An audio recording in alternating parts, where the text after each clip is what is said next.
ஈனோனுடைய செலிகா அப்படின்ற இந்த ஒரு பஸ்ஸுங்க. இந்த பஸ்ஸு உள்ளே போய் பார்க்கலாம் எப்படி இருக்குது அப்படின்னு சொல்லிட்டு. ஸோ ஈனோனுடைய புது மாடலு. இன்னும் வந்து பார்த்திங்கன்னா இதுக்கு மார்க்கெட்டுக்கு இன்னும் வரல இந்த வண்டி. வாங்க எப்படி இருக்குன்னு உள்ளே போய் பார்ப்போம். வண்டியோட ஸ்பெக்கு பாருங்கள், இங்கே எல்லாம் கொடுத்துருக்காங்க. ஈனோ Celica new model, main specification, high டெக்கரு. வெயிட் எவ்வளோன்னு பாருங்கள், 12 ரூபா இருக்காமா, 62 சீட்டிங் கெப்பாசிட்டி. டோட்டல் டிஸ்பிளேஸ்மெண்ட் பாருங்கள் 8866 டிசி. யோகோஹாமா டயர் போட்டிருக்கிறாங்க. வா ஈனோ செலிகா நியூ மாடல். அதான் ஹாம்பாய் சரத்தினு ரைனு ஹரு. இன்னும் வண்டி இது வந்து பார்த்திங்கன்னா இன்னும் இதுக்கு வரலையாம், ப்ரொடக்ஷனுக்கு வரலையாம். பாருங்க எப்படி இருக்குன்னு. இன்னும் இந்த சீடியை விட்டு தொலைய மாட்டாங்க இவங்க. இன்னும் இந்த சீடியெல்லாம் எதுக்கு பயன்படுத்தின்னு இருக்காங்கன்னு தெரியல. ஜப்பான்காரங்க இந்த சீடியில் அப்படி யூஸ் பண்ணிக்கிட்டே இருக்காங்க.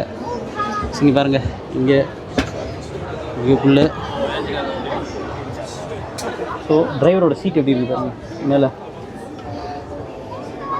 வாவ், சும்மா சொர்க்கம் மாதிரி இருக்கும் டிரைவருக்கு வண்டி ஓட்டத்துக்கு. ஸோ இந்த இடத்துல வந்தோம்னா ஸோ சீட்ஸ் எப்படி இருக்குன்னு பார்க்கலாமா. அப்போடா சீட்டோட அந்த குஷன் எல்லாமே வந்து பார்த்திங்கன்னா ரொம்ப சூப்பராக இருக்குங்க. ஸோ சீட்டு வந்து புஷ்பேக் சீட்டு நல்லா அருமையாக இருக்குது. இந்த இடத்துல வாட்டர் ஹோல்டர் கொடுத்துருக்காங்க. வேறு என்ன இருக்குது பாருப்பா. இது எதுக்குன்னு தெரியலையே, சம்மந்தம் இல்லாமல். இந்த இடத்துல வந்து உங்களுக்கு கூலர் கொடுத்துருக்காங்க. இந்த இடத்துல வந்து சுட தண்ணிக்கான ஹீட்ரு கொடுத்துருக்காங்க. சுட தண்ணி ஹீட்ரு வந்து நீங்கள் கீழே வந்து எடுத்துக்கலாம். இங்கே வந்து பார்த்தீங்கன்னா ஃபுல்லாக உங்களுக்கு வந்து ரெஃப்ரிஜரேட்ரு ஏன்னா பீர் ஏன்னா கூல்ட்ரிங்க்ஸ் எதனா வைக்கணும்னா அதில் வச்சுக்கலாம். இங்கே கீழ் பக்கத்தில் வந்து பார்த்திங்கன்னா சுட தண்ணி. இந்த இடத்துல சம்மந்தம் இல்லாமல் சீட் பெல்ட் இருக்குதுன்னு பார்க்குறீங்களா, இது வந்து கைடுக்கான ஒரு சீட் பெல்ட்டு. ஸோ கைடு உட்காரத்துக்கான சீட்டு. சரி சார். ஸோ இதுவும் வந்து கொடுத்துருக்காங்க.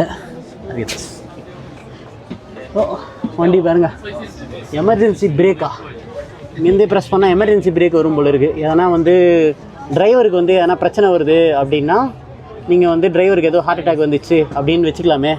நீங்கள் வந்து எமர்ஜென்சி பிரேக்கிங் வந்து நீங்கள் இது பண்ணிவிட்டு இதை ப்ரெஸ் பண்ணிங்கன்னா போதும், எமர்ஜென்சி பிரேக் வந்து ஆக்ட் ஆகும். ஏன்னா ஏடா கூடமாக கை வச்சிடாமல் இருந்தால் சரி. இந்த இடத்துல லைட்டு டக்ட்டு ஓகேங்களா. மேலே பாருங்கள் இலுமினேஷன் லைட்டு நல்லா அருமையாக இருக்குது. இப்போ டிவி பாருங்கள், நல்லா பெரிய டிவி வந்து கொடுத்துருக்காங்க மேலே. ஸோ மேலே நம்ம வைக்கிறதுக்கு பொருள் வைக்கிறதுக்கெல்லாம் வந்து பார்த்திங்கன்னா இந்த இடத்துல இருக்குது. 62 சீட்டு.